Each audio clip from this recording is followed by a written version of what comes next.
नमस्कार किसान साथियों, कैसे हैं आप लोग। उम्मीद करता हूँ बहुत ही बढ़िया होंगे। किसान साथियों, आज के इसी वीडियो में हम बात करेंगे मक्का में इल्लियों का कंट्रोल कैसे करें। क्योंकि इल्लियाँ एक कितनी खतरनाक बीमारी मक्का के अंदर आती है। जब हमारे खेत में इल्लियाँ लग जाती हैं तो हम इसका कंट्रोल बड़ी मुश्किल से कर पाते हैं। कभी कभी देखा है कि कुछ किसान भाइयों की मक्का की फसल है वो पूरी तरीके से इल्लियाँ बर्बाद कर देती हैं। तो इसके बारे में हम आपको पूरी जानकारी देंगे कि हमें मक्का का जो स्प्रे करना है, जो शेड्यूल है, किस प्रकार से करना है, कौन सी दवा का प्रयोग करना है जिससे मक्का की फसल में इल्लियाँ ना लगे और किस समय हमें स्प्रे करना चाहिए। किसान भाइयों, पूरी बात करेंगे, पूरी जानकारी देंगे आपको इस वीडियो के माध्यम से, तो आप वीडियो पर अंत तक बने रहिए। और जो किसान भाई चैनल पर पहली बार आए उनसे रिक्वेस्ट है कि चैनल को सब्सक्राइब कर लें और पास वाली घंटी को भी दबा दें, ताकि हमारे आने वाले ऐसे ही नए वीडियो आपको सबसे पहले प्राप्त होते रहें। किसान भाइयों, आज के इस वीडियो में आपको 10 रुपये का मात्र एक ऐसा प्रोडक्ट बताऊंगा जिसे मिलाकर आप लगाएंगे तो आपकी जो मक्का की फसल है तो उसमें से जिद्दी इल्ली भी नियंत्रित हो जाएगी। किसान भाइयों, अब किसान भाइयों हम सबसे पहले बात कर लेते हैं कि हमारे जो फसल है उसमें इल्लियाँ क्यों लगती हैं और बार बार क्यों लगती हैं। यदि हम उसका कंट्रोल कर लेते हैं, एक बार मर जाती है परंतु उसके बाद तुरंत इल्ली लग जाती है। तो कारण क्या होता है किसान भाइयों, जब हम अपनी मक्का की फसल की बुवाई कर देते हैं और हमारी मक्का की फसल 2 से 4 पत्ती की होती है और हमारे खेत के अंदर कोई बीमारी नहीं होती है, तो हम अपनी फसल को देखते हैं और अपने घर को आ जाते हैं, परंतु हम उस पर स्प्रे नहीं कर पाते क्योंकि हम सोचते हैं कि अभी तक हमारे खेत के अंदर कोई बीमारी नहीं है। किसान भाइयों, यदि हम ये सोचेंगे कि हमारे खेत के अंदर कोई बीमारी नहीं है तो हम लगभग नुकसान में जा सकते हैं। क्योंकि इल्लियाँ जिस समय अंडे देती हैं, जिस समय इल्लियाँ बनती हैं, तो उस समय हम उसका कंट्रोल नहीं कर पाते हैं। जब इल्लियाँ बन जाती हैं और हमें दिखती है हाँ कि हमारी मक्का की फसल में इल्लियाँ लग चुकी हैं, तो उस समय हम उसमें दवाई वगैरह लगाते हैं। उसके बाद क्या होता है किसान भाइयों, कि जो इल्लियाँ होती हैं उनके जो अंडे होते हैं वो पौधे के अंदर छोड़ देती हैं और जो इल्लियाँ होती है वो तो मर जाती है, परंतु उसके अंडे लगभग 8 से 10 दिन के बाद दोबारा कंट्रोल में आ जाते हैं और दोबारा उनमें इल्लियाँ बन जाती हैं। जब हम उन्हें मारते हैं फिर दोबारा उसका स्प्रे करते हैं, फिर मर जाती हैं, परंतु जो उसके अंडे होते हैं वो नष्ट नहीं हो पाते हैं। क्या होता है कि 8 से 10 दिन के बाद में दोबारा से उनमें इल्लियाँ बन जाती हैं। यही जो प्रक्रिया है, यही जो साइकिल है, वो कंटिन्यू हमारी मक्का की फसल में चलती रहती है और हम कितनी भी हैवी जो कीटनाशक उसका प्रयोग करते हैं, तो हम उसे कंट्रोल नहीं कर पाते हैं किसान भाइयों। तो आज आपको मैं ऐसा एक प्रोडक्ट बताऊँगा जिसे मिलाकर आप यदि आप लगाएँगे, तो आपकी ये मक्का की फसल है, उसमें इल्लियाँ नहीं लगेंगी, यदि आप समय से स्प्रे कर देंगे। अब किसान भाइयों, मैं आपको एक ऐसा तरीका बताता हूँ जिससे आपके खेत में इल्लियाँ लगे ही नहीं। तो आपको क्या करना है कि आपकी जो फसल है जिस समय जमाए 2 से 4 पत्ती की हो जाए, तो आप उसमें इंतज़ार ना करें कि हमारी फसल में कब इल्लियाँ लगेंगी, कब हम दवाई लगाएँगे। तो उस समय हमें पहली स्प्रे उसमें लगा देनी चाहिए। पहले स्प्रे के लिए किसान भाई आपको जो प्रोडक्ट लेना है, ये लेना है आपको प्रोफोनोफॉस 40% प्लस साइपरमेथ्रिन 4%, जो रॉकेट के नाम से आती है। बहुत सारे नामों से आती है, तो आपको ये 250 ml प्रति एकड़ लेनी है।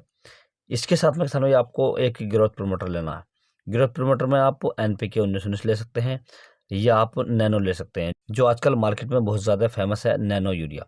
तो आप इसकी एक बोतल ले सकते हैं। इसे आप प्रति एकड़ में लगा सकते हैं। प्रति एकड़ आपको लगभग 200 लीटर पानी की आवश्यकता पड़ेगी स्प्रे करने के लिए, क्योंकि जितना ज़्यादा हम पानी लगाएंगे उतना हमारे मक्का के पौधे हैं वो ग्रोथ करेंगे। तो आप इस प्रकार से अपनी फसल में कंटिन्यू स्प्रे करते रहें, तो आपकी फसल में जो इल्लियाँ वो नहीं आएंगी। यदि किसी कारणवश हमारी फसल में स्प्रे समय पर नहीं होता है और हमारे खेत में इल्लियाँ लग जाती हैं, तो हमें क्या लेना चाहिए। तो इसके लिए किसान भाई आपको जो मार्केट से दवाई लेकर आनी है, ये लेकर आनी है इमामेक्टोबेंजेड 5%। ये आपको 100 से 150 ग्राम प्रति एकड़ लानी है किसान भाइयों। ये बहुत सारे नामों से आती है, जैसे मिसाइल के नाम से आती है, पैराशूट के नाम से आती है, बहुत नामों से आती है, लेकिन आप टेक्निकली याद रखें। और इसके साथ में किसान भाई आपको जो साइपरमेथ्रिन आता है 25% वाला, साइपर 25 के नाम से आता है, ये आपको 250 ml लेकर आना है किसान भाइयों। इन दोनों दवाइयों को मार्केट से लेकर आना। इनके अंदर जो आपको 10 रुपये का एक प्रोडक्ट ऐड करना है, जो आता है हमारा कपड़ा धोने वाला सर्फ, जिसे हम डिटर्जेंट पाउडर के नाम से जानते हैं। ये आपको मार्केट से 10 रुपये का लेकर आना है और इस दवा के अंदर ऐड कर देना है। और इसमें किसान भाई आपको यदि आपके पास मिल सके तो आप इसमें नीम का जो तेल आता है वो लगभग 100 ग्राम ऐड कर दें। इससे क्या होगा कि जो हमारी फसल के अंदर जो इल्लियाँ हैं उन्होंने अंडे वगैरह दिए होंगे, तो वो अंडे निष्क्रिय हो जाएंगे, अर्थात उनमें से बच्चा नहीं बनेगा। तो इसका आप ऐड कर सकते हैं, यदि हो सके तो बहुत ही बेहतर रहेगा किसान भाइयों। और दवा को अच्छे से मिला लेना है। मिलाने के बाद में आप अपनी फसल में स्प्रे कर दें। स्प्रे दोपहर के बाद करें ताकि हमारी फसल में जो ओस है वो नहीं होने चाहिए। यदि हम उसमें इसका स्प्रे करते हैं तो जो हमारी मक्का के अंदर पानी की मात्रा होती है, जो हम दवाई लगाते हैं, तो हमारे पौधे उसे एब्जॉर्ब नहीं कर पाते हैं, क्योंकि पानी की मात्रा पहले से ही होती है। और यदि हम सूखे पौधों पर लगाते हैं तो जो दवाई होती है पौधों के अंदर घुस जाती है, ये पौधे पत्तियों के द्वारा जड़ों तक पहुंचा देते हैं। तो आप इसका स्प्रे कर दें।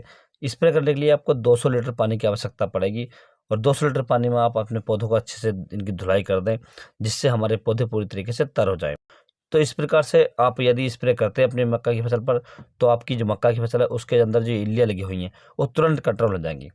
क्योंकि किसान भाई पिछले साल मैंने जो प्रोडक्ट दिए हैं किसान भाइयों को, और मैंने कुछ दवाइयाँ जो सादी लगवाई थी इस तरीके से ही, और कुछ में मैंने सर्फ का प्रयोग कराया था, कुछ में मैंने जो नीम का ऑयल आया था उसका प्रयोग कराया था। तीनों का मैंने अलग अलग रिजल्ट देखा है।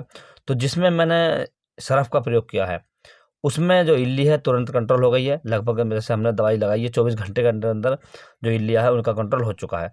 जो सादा दवाई लगवाई थी उनके अंदर इल्लिया कंट्रोल नहीं हुआ, और जिनके अंदर किसान ये नीम ऑयल, डेटाजन पाउडर और इमामेक्टोबेंजेट लगवाई थी, उनके अंदर दोबारा इल्लिया लगभग 20 से 25 दिन के बाद बनी, वो भी हल्की फुल्की बनी, और उनकी मक्का की फसल बिल्कुल सुरक्षित रही थी किसान भाइयों।